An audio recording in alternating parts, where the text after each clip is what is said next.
Hi everyone, I just wanted to go over some week 3 tips for you. I hope you're having a great session in the course so far. I know I'm excited to see all of your work, and this is the week where we get to see your menu start to come to life, so it's kind of exciting. So your first assignment's the discussion board this week. You're going to look up menu descriptions. So think about a restaurant you've been to recently, or you can use the internet to look for a restaurant menu. Most of the restaurants, bakeries, you'll find their menu right on their webpage. So look it up. You're going to look up two well-written menu items and two poorly written menu items, and you're going to kind of compare and see which one you like better and why.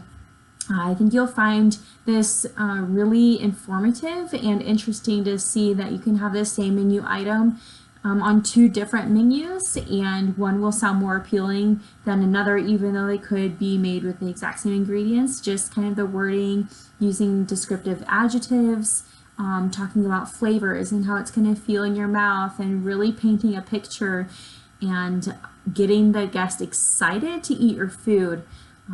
It can be kind of difficult, so I think you'll find it interesting to kind of compare and contrast two well-written and two poorly written assignments. And then you're going to also write 3 of your own menu descriptions. So you want to think about those words. Is it warm? Is it crunchy? Savory? Is it sour? Sweet? Is it crispy? Tangy? Think about how the flavors taste. We want something more than just a list of ingredients. So think about it doesn't have to be lengthy. Some restaurant menus I've seen, they have like a paragraph of a description, and sometimes that can be overwhelming to the guest. And they don't need to read a novel to figure out whether they want to eat with you or not. So just give them enough of the ingredients, the key elements of the dish, to let them decide if they want, if that's something that they like. But you also need to throw in those words to get them excited and get them to kind of experience the food before they've actually eaten it. It can be kind of difficult to do that through words alone. But if you think about, like a peach cobbler, you've got a buttery crust. Then it has fresh peaches, dipped in a brown sugar glaze. Then you have a crumb, topped with a crumb topping.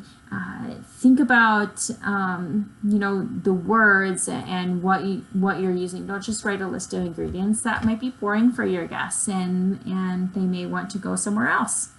That's the last thing we want to do when our menu is such an important part of our business, is to drive our guests to someone else that may have a better sounding menu. So that's the first discussion. The second part is the assignment that's due, and this is the starting the fun part. So you actually get to start designing your menu, and you want to have 20 menu items.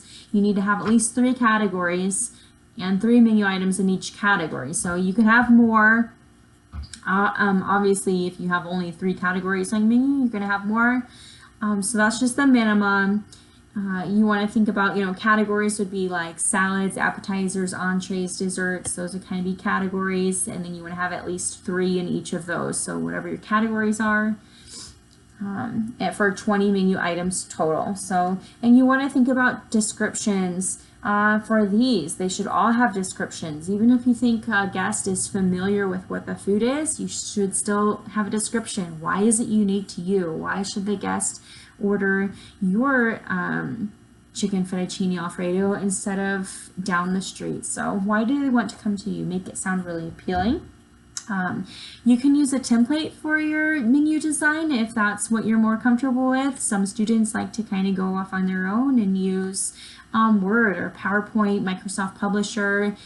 You can use this website called canva.com. It's free. A lot of their designs and templates are free also, so look for that, and that's kind of a cool website to use and kind of get you designing.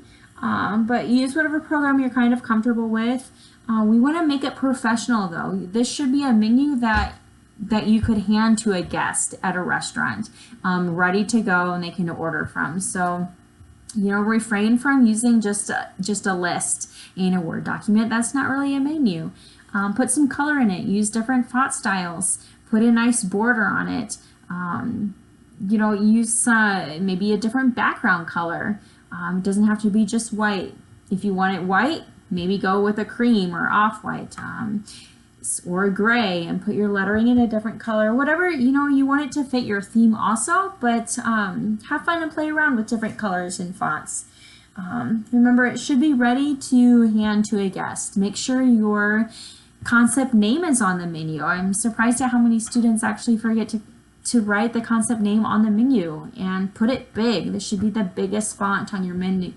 You want your guests to remember where they're dining, because you want them to be able to go home and then tell their friends about the great meal they just had at Joe's Barbecue Shack, or whatever your concept name is. You want them to remember where they are. So make it big, make it stand out, make it your own.